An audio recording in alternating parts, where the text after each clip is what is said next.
Hi, I'm Shawn Rogers, Vice President of Research from Enterprise Management Associates, and I'm here today at the Pacific Northwest BI Summit, an excellent event that's hosted here in Grants Pass, Oregon, right on the Rogue River. And I'm with Mark.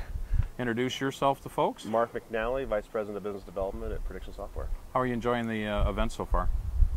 It's been fantastic. I mean, what can you say about the venue? It's incredible, and a lot of big brains in the room, so it's been some good dialogue. And we didn't have to wear our shirt and ties like we normally do when we're doing business, which is kind of nice. Very much so. Yeah. So what, you've been through a handful of the sessions so far. Which one have you enjoyed the most?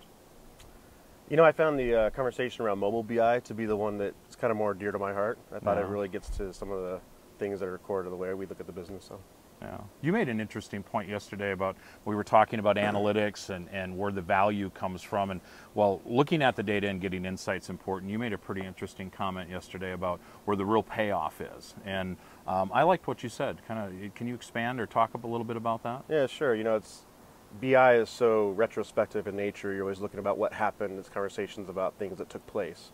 Predictive analytics, advanced analytics, and even we think the big data story is combined, is really about saying there are things that are about to happen. There are actions you should take differently to either achieve a higher ROI, drive revenue, or avoid costs. And so the fundamental shift from this BI space is that you're actually moving into taking action. Right. And if you can't take action, you're not going to be able to have the results that predictions can give you. So. Yeah. Learning something or having insights, great, but if you can't do anything creative with it to impact the things like you mentioned, I think are certainly important. Yep. Prediction works in a lot of different vertical areas. Have you found different industries that appreciate this or are finding good value from it? Yeah, we're very passionate about the impact of predictive technologies within the healthcare space. And so you see that entire industry is shifting from what was typically you get sick, you go see a doctor, they treat you. All the payments, everything is geared around illness. Right.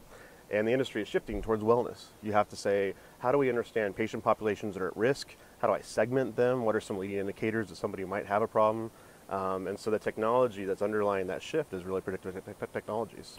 So are you know, predictive technologies, when I first saw it years ago, I mean, it's been in the marketplace for a long time and it's certainly evolved, but traditionally it was always a solution that was driven by, we nickname them quants, you know, white lab coat sort of wearing intellectuals with scientific backgrounds, and the software was usually, my old term for it was kludgy. It was difficult to use, right?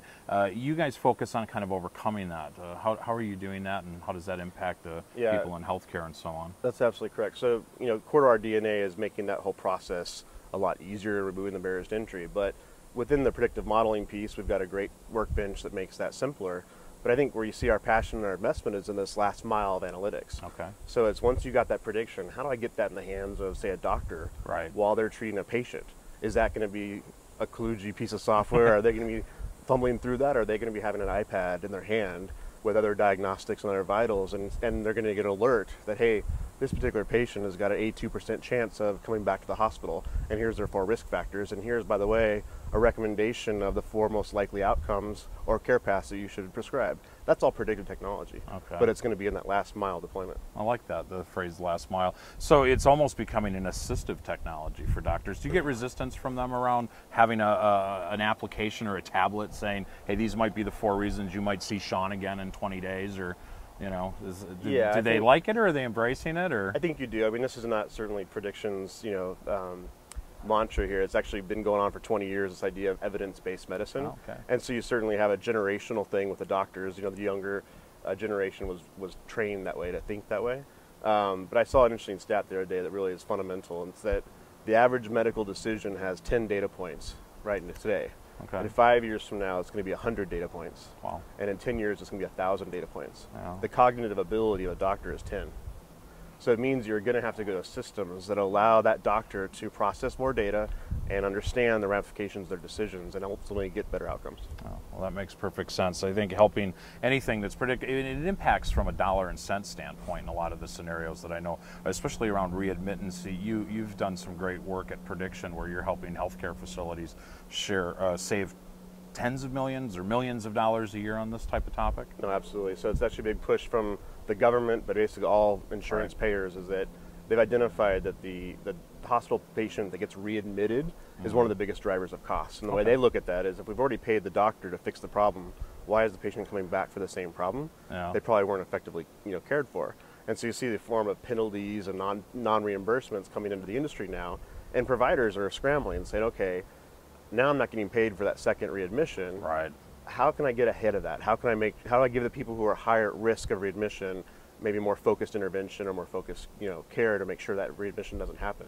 And our technology will look at all those risk factors around a patient and give that clinician a risk stratification of their patient population and tell them specifically down to the name who's most likely to come back so they can get more aggressive on their care path. So from a high level, how are you helping people sort of jump over that traditional hurdle of predictive software being difficult to use and making it more almost a self-service or a professional, where, like you said, like a doctor or a clinician? Well, yeah, so I think it's us redefining what a predictive user is, right? Okay. So certainly we could talk a lot about, we make the modeling, the predictive process easier for that scientist type, but we actually think the predictive user is the other 1,000 people. So you've got a clinician or nurse, a doctor who may not know they're actually touching predictive analytics. They may not know how to spell algorithm. They don't have to. But the power of predictive analytics is working their way into their daily life. That's fantastic. Yeah. So your first time here at the summit? Yes, it is. You enjoying it? I'm having a blast. Well, I better let you get back to enjoy the rest of it. Thanks for joining me. Thanks.